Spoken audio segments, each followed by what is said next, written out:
Guilty po na malinaw si Sara. Kaya po hirap yung kanyang defense team na idepensa si Sara Duterte kahit tumulong pa yung mga defense senators.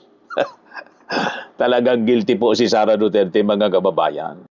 So ang tanong ng bayan ngayon, itong daang-daang milyong confidential funds po ni Sara Duterte, pang-seguridad ba, dobling gastos o para sa bulsa?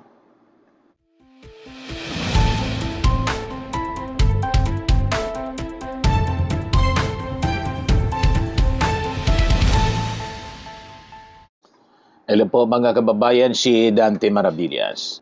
Dito tayo sa mga latest na balita tungkol sa paglustay ni Sara sa kanyang confidential funds. Sabi kasi mga kababayan isang UP Law professor, yung prueba niya sa paggamit ni Sara Duterte, maling paggamit ng confidential funds, already enough. Sabi ni UP College of Law Associate Dean Paulo Tamase, kung titingnan po natin kasi yung purpose ng confidential funds ay at yung memorandum circular sapat na actually kung maipakita na hindi nga nagamit ayon sa memorandum circular yung confidential funds. So sapat ng ebidensya to substantiate the allegations that the Vice President has misused 612.5 million in confidential funds. Enough na yung ebidensya mga kababayan para i-convict si Sara. Nalustay talaga po. Di ba? Dalawa ng articles of impeachment. Doon sa unang Article 4 yung unang tinalakay po. Yung pagbabanta, enough evidence na rin po para i-convict si Sara. Dito sa Article 1, sa confidential funds misuse, enough evidence para i-substantiate yung allegations. Sabi yan po ni UP College of Law Associate Dean Paulo Tamase. Bawat kusingan niya sa gobyerno, mayroong pinupuntahan yan na tinakda na either ng Congress or trust fund na in-establish ng pamalaan. Tamase said confidential funds could not be used for just any government expense because they were specifically allocated for confidential operations such as surveillance activities. Kahit nga intelligence funds, hindi pwede doon. Kaya tayo ganon ka-stricto kasi malaki yung flexibility na binibigay natin sa head of agency. Kung Christmas party ito, I think bawal ang Christmas party sa gobyerno to begin with, problematic na yung paggamit ng pondo for that purpose. Kailangan din kasing tingnan na kahit payagan paman yung gathering sa gobyerno at gamitin yung public funds for it, definitely yung pera na pang surveillance operations, hindi pwedeng basta ilipat na lang. Basta-basta kahit hindi naman ito personal na pagmamay-ari ng head agency gaya ng Office of the Vice, kasi hindi naman ito personal na pagmamay-ari ng head of agency gaya ng Office of the Vice President.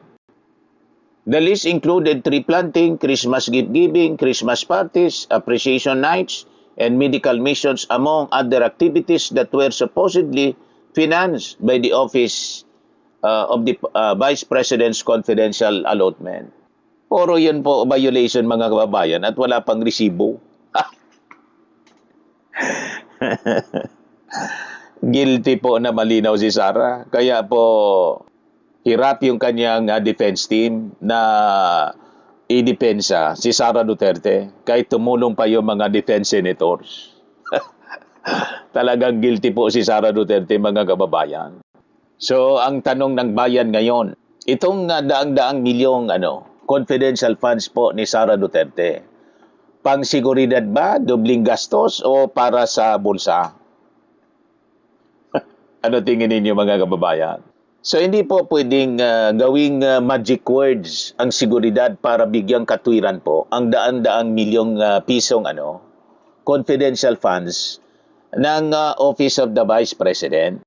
Unang-una, may nakatalagang BPSPG na may sariling pondo at mga tao. Kasi alam po ninyo, ang palusot ni Attorney Michael Pua, hindi naman daw aktual sa aktual na Christmas party of gift giving o sa tree planting ginastos, kundi yung surveillance operation para siguruhin na maayos yung Christmas party at saka tree planting. Nag-tree planting ngayon po si Sara Duterte kahapon. May picture si Sara, mga kababayan na nagti-tree planting. So pwede palang gawin na walang confidential funds. Malinaw na palusot lang po, mga kababayan. Ayan, yung pag-tree planting ni Sara, another evidence na pwedeng mag-tree planting mga kababayan pala na walang confidential funds. Di basag yung palusot ni Michael Poa? Ayan si Sara, nag-tree planting. Sabi diyan, BP Sara, nakiisa sa tree planting activity. Saan to? Sa Nunungan, Lanao del Norte. So may bagong ebidensya yung prosecution na babasag sa palusot po ng defense ni Michael Poa na ginamit sa tree plantingan niya sa surveillance. Pahamakan niya talaga itong si Sara Duterte. Pinahamak yung sarili niya sa kaka-tree planting. Di ba? Pinahamak pati yung kanyang defense. So, hindi kailangan po ang surveillance. Mayroon silang sariling mga sundalo at police personnel. May kakayahan, may capability mga kababayan at kagamitan mula sa gobyerno. Di ba? So, bakit doble-doble? Trabaho na po nila yan. Di ba? Ang mga aktibidad mga kababayan tulad ng surveillance, advanced security work,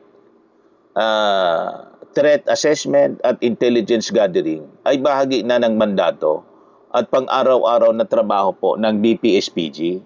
Bawal po yung duplication. Puro duplication ang nangyari mga kababayan para ma-justify yung gastos.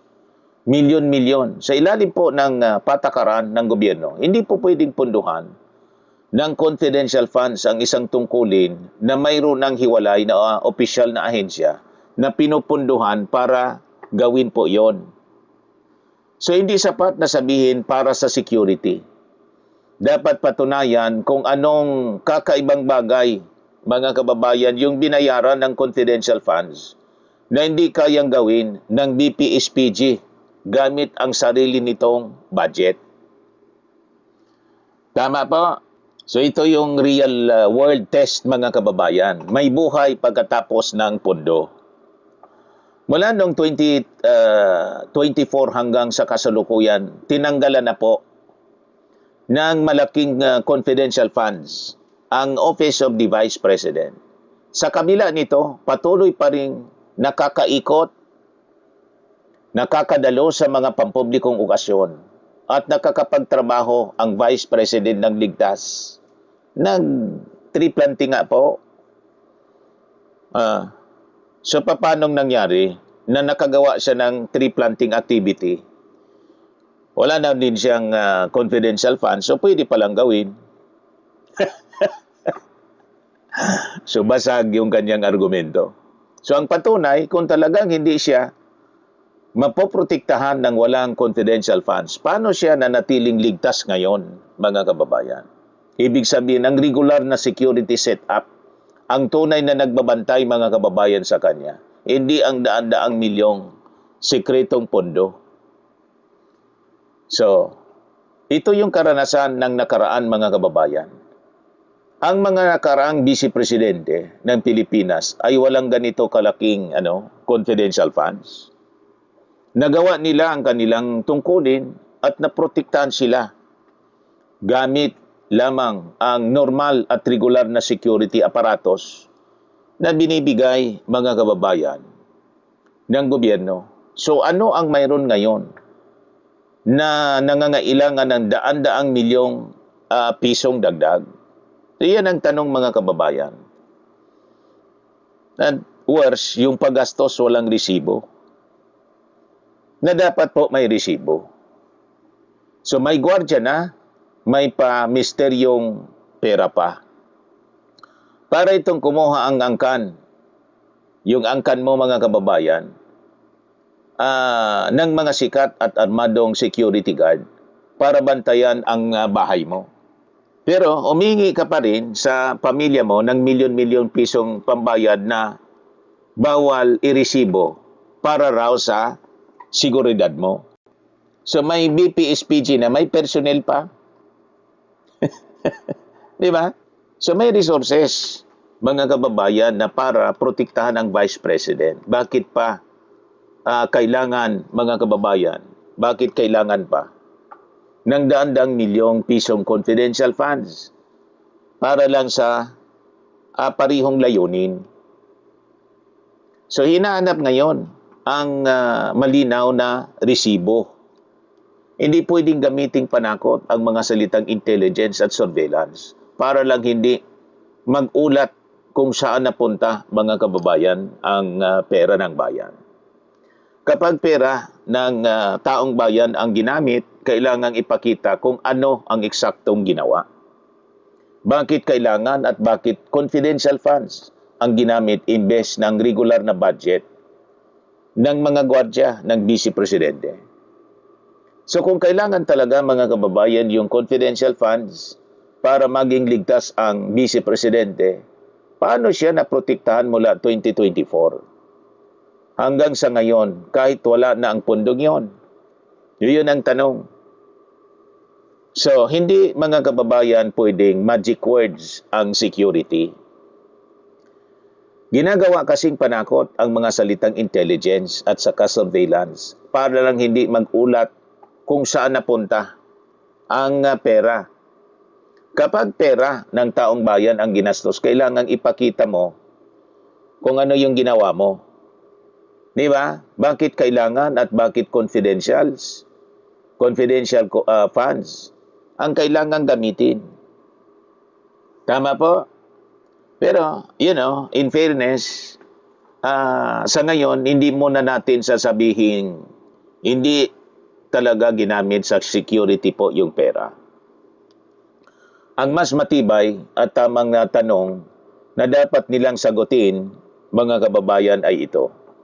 Kung para sa security ang pondo, bakit kailangan pa ng dang-daang milyong confidential funds? Para sa trabaho ng trabahong may BSPG na, mga kababayan, na gumagawa at binabayaran na ng bayan. So ang tanong ay hindi, mga kababayan, kung mahalaga talaga ang seguridad ng Vice President. Kasi siyempre, mahalaga din ang seguridad ng Vice Presidente. Ika nga, security is necessary. Pero hindi nangangahulugan, mga kababayan, na every peso labeled confidential was necessary. So ang kailangan, mga kababayan, ay patunayan. Ang kailangan patunayan ay hindi lamang na may security threat, kundi na ang confidential funds ay talagang kailangan. Wasto siyang ginamit at hindi po siya duplication ng trabaho po na pinupunduhan na po ng gobyerno tulad ng kanyang security. Tama po? May security na. Ano pa, mga kababayan? More than 400 personnel po ng Armed Forces at PNP combined ang security ni Sara. So, anong rason para i-charge pa sa confidential funds? Di ba, mga kababayan? Malinaw? Kaya tama po yung sabi ng UP professor. Yung nakita pong mga ebidensya ng maling paggamit ng confidential funds ni Sara ay talagang sufficient na po. Sufficient proof ng maling paggamit ng pondo ng bayan. Sa mga naghanap ng malinis and spacious fitness gym, pumunta lang po kayo sa aming Colossal Fitness Gym. We also offer Grab Car Rental with our brand new 2023 model ng Toyota Innova.